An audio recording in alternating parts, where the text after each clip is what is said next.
વિશ્વમાં અનેક એવા મંદિર છે જે તેની અલગ અલગ માન્યતાઓ માટે જાણીતા છે. કેટલાક મંદિરો ચમત્કાર માટે જાણીતા છે તો કેટલાક રહસ્યમય છે. વિશ્વમાં એવી અનેક જગ્યા છે જેનું રહસ્ય 21મી સદી પણ લોકોને ચોંકાવે છે. કલા અને સંસ્કૃતિના પ્રદેશ રાજસ્થાનની રેતીલી ધરતીમાં આજે પણ અનેક રાજ છુપાયેલા છે, જે રાજ વૈજ્ઞાનિકો માટે પણ પડકાર બનેલા છે. રાજસ્થાનમાં એક એવું રહસ્યમય મંદિર આવેલું છે કે જ્યાં જવાથી લોકો ડરે છે. કહેવાય છે કે ત્યાં છે કોઈ શ્રાપ. દક્ષિણ ભારતીય શૈલીમાં બનેલું મંદિરનું શું છે રહસ્ય, તેની પર કરીએ એક નજર. ભારતનું એકમાત્ર રહસ્યમય મંદિર જ્યાં જવાથી ડરે છે લોકો. દક્ષિણ ભારતીય શૈલીમાં બનેલું અદ્ભુત પરંતુ શ્રાપિત મંદિર. અદ્ભુત વાસ્તુકલાની સાથે રહસ્યમય અને ડરામણું સ્થળ. રાજસ્થાનના બાડમેરમાં આવેલું છે રહસ્યમય મંદિર. કિરાડુ મંદિર સુમસામ અને વેરાન વિસ્તારમાં હાલતમાં. ભારતના મંદિરો પોતાની વિશિષ્ટ વાસ્તુકલા અને ધાર્મિક મહત્વ માટે પ્રસિદ્ધ છે. રાજસ્થાનના એક એવા મંદિરની વાત કરીશું જેના વિશે જાણીને પગ નીચેથી જમીન ખસી જશે. પરંતુ રાજસ્થાનના બાડમેર જિલ્લામાં આવેલું કિરાડુ મંદિર તેની અદ્ભુત વાસ્તુકલા સાથે પ્રાચીન શ્રાપના લીધે લોકોમાં રહસ્ય અને ડર જન્માવે છે. આ મંદિર બાડમેર શહેરથી 35 કિલોમીટર દૂર છે અને 5 મંદિરોનો એક સમૂહ છે. ગામ વિશે એવું કહેવામાં આવે છે કે અહીં એક મંદિર આવેલું છે જ્યાં ભૂલથી રાતના સમયે કોઈ વ્યક્તિ જાય છે તો તે હંમેશા માટે પથ્થર બની જાય છે. હાથમાં ગામમાં આવેલું કિરાડુ મંદિરમાં કોઈ ભૂલથી પણ પગ મૂકી દે છે તો તે માણસ પથ્થરની મૂર્તિ બની જાય છે. વિચારવા જેવી વાત તો એ છે કે આ મંદિરને રાજસ્થાનનું ખજુરાહોનું મંદિર પણ કહેવામાં આવે છે. આ મંદિર શરૂઆતથી જ શાપિત મંદિર છે. કેટલી વાર લોકોએ આ મંદિરનું રહસ્ય જાણવાનો પ્રયત્ન કર્યો પણ લોકોને ત્યાં જતા ભયનો અનુભવ પણ થયેલો છે. આવું થવા પાછળનું કારણ મંદિરને આપેલા શ્રાપનું પરિણામ છે અને ત્યારથી લોકો આ મંદિરમાં સાંજ પછી જતા ડરે છે. કેટલાક લોકોએ આ મંદિર વિશે જાણવાનો પ્રયત્ન પણ કર્યો પણ જે લોકો આ મંદિરમાં ગયા તે લોકો આજ સુધી ક્યારેય પાછા નથી ફર્યા. તેમનો કોઈ પતો લાગ્યો નથી. શ્રાપિત મંદિર ખંડેર જેવું છે અને તેની અંદર હાલમાં કેટલીક મૂર્તિઓ એવી સ્થિતિમાં છે કે ત્યાં લોકોએ પ્રવેશવાનો પ્રયત્ન કર્યો હોય અને કંઈ જાણવાનો પ્રયત્ન કર્યો હોય તે લોકો પથ્થર બની ગયા અને ક્યારે પરત ફર્યા નહીં. કિરાડુ મંદિરની સ્થાપત્ય ખૂબ જ આકર્ષક અને અનન્ય છે. ઉત્તર ભારતમાં સ્થિત હોવા છતાં આ મંદિરો દક્ષિણ ભારતીય શૈલીમાં બનાવવામાં આવ્યા હતા, જેની સરખામણી ખજુરાહોની મંદિરોની શૈલી સાથે કરવામાં આવે છે. સમૂહના 5 મંદિરોમાં સૌથી પ્રખ્યાત સોમેશ્વર મંદિર છે, જે ભગવાન શિવને સમર્પિત છે. જો કે આ મંદિરોમાં ઘણી મૂર્તિઓ ખંડિત થઈ ગઈ છે તો સમયની સાથે તેમનું સ્વરૂપ પણ બદલાયું છે. ત્યારે કિરાડુ મંદિર સંબંધિત સૌથી પ્રચલિત લોકકથા એક મહાન સંત અને શિષ્યની છે. 900 વર્ષ પહેલાની વાત છે. એક સંતે પોતાના શિષ્યો સાથે આ ગામમાં વસવાટ કર્યો હતો. થોડા દિવસ પછી સંત તીર્થયાત્રા માટે નીકળ્યા, પરંતુ જતા પહેલા તેમણે ગામના લોકોના ભરોસે શિષ્યોને છોડી દીધા હતા.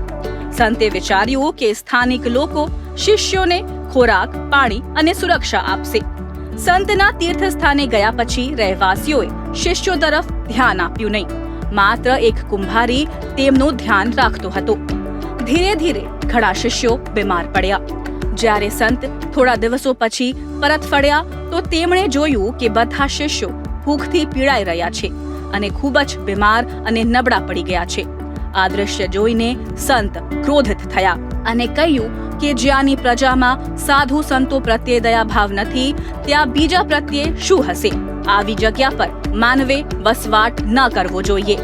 સંત ક્રોધે ભરાયા અને કમંડલમાંથી હાથમાં જળ લઈને નગરવાસીઓને પથ્થર બની જવાનો શ્રાપ આપ્યો અને ત્યારથી આ મંદિર શ્રાપિત કહેવાય છે. સંતે તે કુંભારને બોલાવ્યો અને કહ્યું કે તમે સાંજ પહેલા આ શહેર છોડી દો અને જતી વખતે પાછળ વળીને જોશો નહીં. સંતના કહેવા પ્રમાણે કુંભારને શંકા ગઈ અને શહેર છોડતી વખતે તેણે પાછળ જોયું અને તે પણ સંતના શ્રાપને કારણે પથ્થર બની ગઈ. ત્યારથી લઈને અત્યાર સુધી કોઈ સાંજના સમય પછી મંદિરમાં પ્રવેશવાની કોઈ હિંમત કરતું નથી. કિરાડુ મંદિર નિર્જન વિસ્તારમાં આવેલું છે. આસપાસની રહસ્યમય શાંતિ અને અજીબ ઉર્જા આ સ્થળને ડરામણી બનાવે છે. એવું કહેવાય છે કે જે કોઈ આ મંદિરોનું પુનઃનિર્માણ કરવાનો પ્રયાસ કરે છે તેને અવરોધોનો સામનો કરવો પડે છે.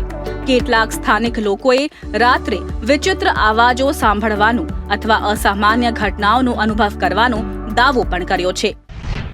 કિરાડુ મંદિર સાથે જોડાયેલી માન્યતા કેટલી સાચી છે અને કેટલી ખોટી છે તે જાણી શકાયું નથી.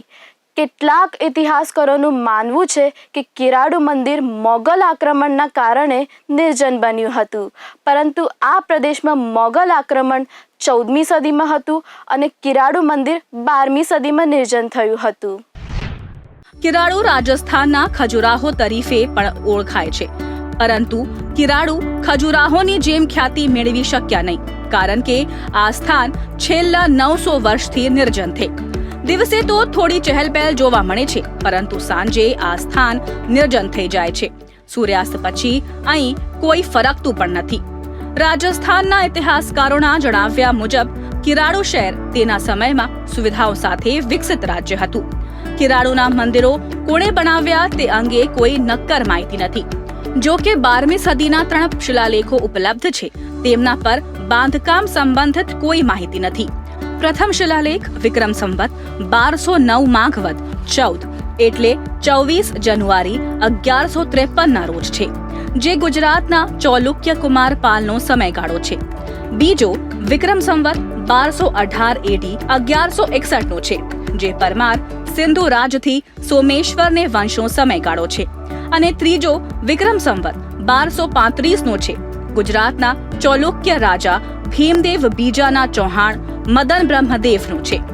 કિરાડુમાં એકવાર 5 ભવ્ય મંદિરોની શ્રેણી હતી, પરંતુ 19મી સદીની શરૂઆતમાં આવેલા ભૂકંપને લીધે આ મંદિરોને ભારે હાલાકી વેઠવી પડી હતી અને અન્ય સદીઓથી વિરાણ હોવાને કારણે પણ આ મંદિરોની યોગ્ય સંભાળ લેવામાં નહોતી આવી. આજે આ 5 મંદિરોમાંથી માત્ર વિષ્ણુ મંદિર અને સોમેશ્વર મંદિરની સ્થિતિ સારી છે. સોમેશ્વર મંદિર અહીંનું સૌથી મોટું મંદિર છે. એવું માનવામાં આવે છે કે સ્થાપત્ય અહીં વિષ્ણુ મંદિરથી શરૂ થયું હતું અને સોમેશ્વર મંદિર આ કળાનો અંત માનવામાં આવે છે. સ્થાપત્ય માટે પ્રખ્યાત આ પ્રાચીન મંદિરોને જોતા એવું લાગે છે કે જાણે કોઈ હસ્તકલા અને સૌંદર્યની અજાયબીજે પહોંચ્યું હોય. પથ્થરની કૃતિઓ તેમના અદ્ભુત અને અનોખા ભૂતકાળની વાર્તાઓ કહેતી જોવા મળે છે. ખંડરોની આજુબાજુ બાંધવામાં આવેલ આર્કિટેક્ચર તે યુગના કારીગરોની કુશળતા દર્શાવે છે. કળાની સુંદરતા પાયાના પથ્થરોથી છત સુધીના પથ્થરો સુધી થ્રેડેડ છે. મંદિર સ્ટેન્ડમાં બાંધવામાં આવેલા ગજાધર, અશ્વધાર અને નરધાર નાગપશથી સમુદ્રનું મંથન કરે છે અને સુવર્ણ હિરણના પીછો કરે છે. ભગવાન રામની બનેલી પથ્થરની મૂર્તિઓ જેમ બોલશે તેમ લાગે છે. એવું લાગે છે કે જાણે શાંત થયા પછી પણ આ મૂર્તિઓ તમને જાતે જ હોવાનો અહેસાસ કરાવી રહી છે. સોમેશ્વર મંદિર ભગવાન શિવને સમર્પિત છે. ભગવાન શિવને સમર્પિત આ મંદિરની રચના દેખાય છે. આ મંદિર જે ઘણા થાંભલાઓ પર છે તે દક્ષિણના મીનાક્ષી મંદિરની યાદ અપાવે છે, જ્યારે તેના બાહ્ય રચના ખજુરાહોની મંદિરની અનુભૂતિ થાય છે. કાળા અને વાદળી પથ્થર પરના હાથીઓ, ઘોડાઓ અને અન્ય મૂર્તિઓની કોતરની મંદિરની સુંદરતામાં વધારો કરે છે. મંદિરના અંદરના ભાગમાં બંધાયેલા ભગવાન શિવનું મંદિર પણ ઉત્તમ છે. કિરાડુ શ્રેણીનું બીજું મંદિર ભગવાન વિષ્ણુને સમર્પિત છે. આ મંદિર સોમેશ્વર મંદિર કરતા નાનું છે, પણ આર્કિટેક્ચરલ અને કલાત્મક દ્રષ્ટિએ ખૂબ સમૃદ્ધ છે. આ ઉપરાંત કિરાડુના અન્ય 3 મંદિરો ખંડેરમાં ફેરવાયા હોવા છતાં તેમને જોવું પણ એક સુખદ અનુભવ છે. જો સરકાર અને પુરાતત્વ વિભાગ કિરાડુના વિકાસ પર ધ્યાન આપે છે તો પછી આ સ્થાનને એક ઉત્તમ પર્યટક સ્થળ તરીકે વિકસિત કરી શકાય છે. કિરાડુ મંદિર નિર્જન વિસ્તારમાં આવેલું છે. આસપાસની રહસ્યમય શાંતિ અને અજીબ ઉર્જા સ્થળને ડરામણી બનાવે છે. એવું કહેવાય છે કે જે કોઈ આ મંદિરનું પુનઃનિર્માણ કરવાનો પ્રયાસ કરે છે તેને અવરોધોનો સામનો કરવો પડે છે. કેટલાક સ્થાનિકોએ રાત્રે વિચિત્ર અવાજો સાંભળવાનું અથવા અસામાન્ય ઘટનાઓનો અનુભવ કરવાનો દાવો પણ કર્યો છે. આપણા દેશ ભારતમાં આવા જ રહસ્યમય અને પ્રાચીન મંદિરોની કોઈ કમી નથી. બી ઇન્ડિયામાં ફરી મળીશું આવા જ એક રહસ્યમય સ્થળની મુલાકાત માટે. ત્યાં સુધી જોતા રહો બી ઇન્ડિયા, ભરોસો ગુજરાતનો.